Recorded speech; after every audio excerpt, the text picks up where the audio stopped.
le vote des Français n'est pas respecté quoi qu'il arrive. Et là, encore une fois, c'est la démonstration. Qui est-ce qu'on nomme ? On nomme quelqu'un qui incarne l'Union européenne, Ursula von der Leyen, tout le World Economic Forum et toutes les pires conneries possibles. Je veux dire, faut pas oublier que Monsieur Barnier, en 2004, en tant que ministre de Monsieur Chirac, a signé l'ouverture du laboratoire P4 à Wuhan, d'où est partie l'épidémie de Covid. Oui, je sais. Alors oui, ça, il y a beaucoup de gens qui en parlent. On le sait, Julien.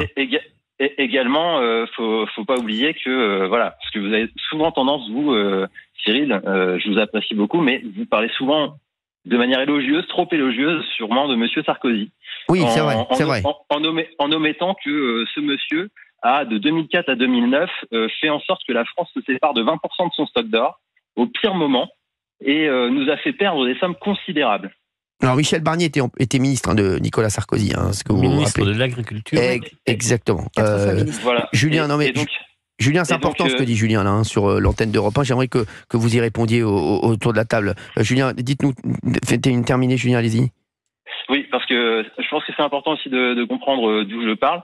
Moi, j'ai historiquement une culture plutôt de gauche. J'ai été très longtemps soutien de la France Insoumise, de Jean-Luc Mélenchon et pour tout vous dire, jusqu'en 2017, à partir du moment où il a pris son tournant et où il a renoncé à la question de la souveraineté française, où il est tombé les deux pieds, les deux mains dans le seau du communautarisme et où il a complètement oublié et perdu de vue les valeurs essentielles de la gauche historique.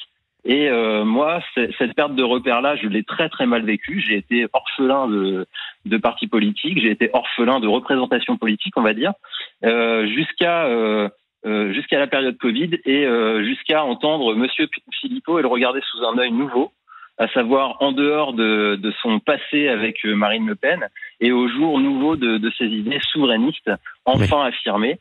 Et je pense que c'est ces idées-là qu'il faut qu'on entende plus à votre antenne notamment, parce que tant qu'on sortira pas de l'Union européenne, on sera pieds et poings liés, on n'aura jamais notre destin entre les mains, on pourra jamais décider ce qu'on fait sur l'économie, on pourra jamais décider ce qu'on fait pour sauver les retraites ou pas, ce qu'on fait pour l'immigration, etc. Pour la sécurité, Mais écoutez, à l'heure actuelle, la meilleure chance qu'on aurait, ce serait un effondrement de l'Union européenne. Comme ça, il n'y aurait même pas à se poser la question. Mais je pense que tôt ou tard, ça arrivera. Mais effectivement, il me semble clair qu'une bonne chose serait de redemander aux Français leur volonté quant à notre présence au sein de l'Union européenne, puisque nous sommes bafoués. À tous les niveaux, nous sommes bafoués par l'Union européenne. Julien, ce que dit Julien, je le dis, il y a énormément de Français qui le disent. Voilà. Et d'ailleurs, sur notre antenne aussi, on en a. Voilà. Tous les auditeurs qui nous appellent disent aussi, comme Julien, que c'est un pro-Union européenne et on a l'impression que les Français en veulent à l'Europe. Voilà, on le dit parce qu'à chaque fois qu'il y a un problème, on nous dit ah bah non, c'est pas nous, c'est l'Europe. On peut rien faire, c'est l'Europe, non, on peut rien faire là-dessus.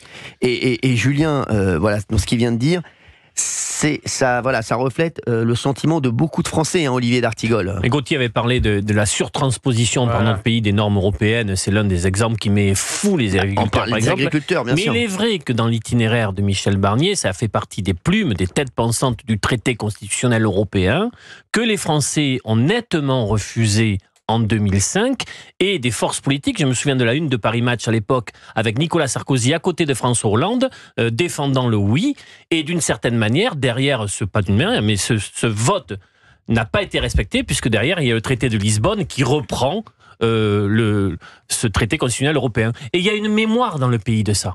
On avait dit non, ils ont fait oui. Exactement. Oui, mais c'est pas lui. Michel Barnier démissionne du Quai d'Orsay et du ministère des Affaires étrangères. Il est ministre à l'époque de Jacques Chirac. Après sa défaite au référendum, il a fait campagne pour le oui. Le non l'a emporté. Il démissionne et il quitte le pouvoir. C'est pas lui Gauthier, qui mais n'a pas respecté. On s'en souvient moins que.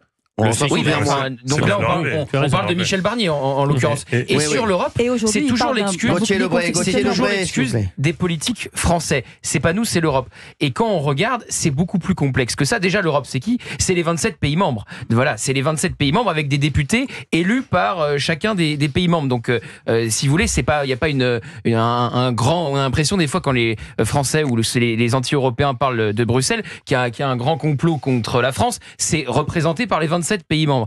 Et il faut toujours creuser. L'exemple de la surtransposition des normes est parfait parce qu'il y a des normes européennes, il est vrai. Et après, on voit sur l'agriculture que la France en fait encore plus. Donc déjà, il faudrait s'occuper de la part française qui rajoute des normes aux normes. Bien sûr. Et donc, il y a des choses qui sont toujours possibles. C'est trop facile de dire que c'est de la faute de Bruxelles.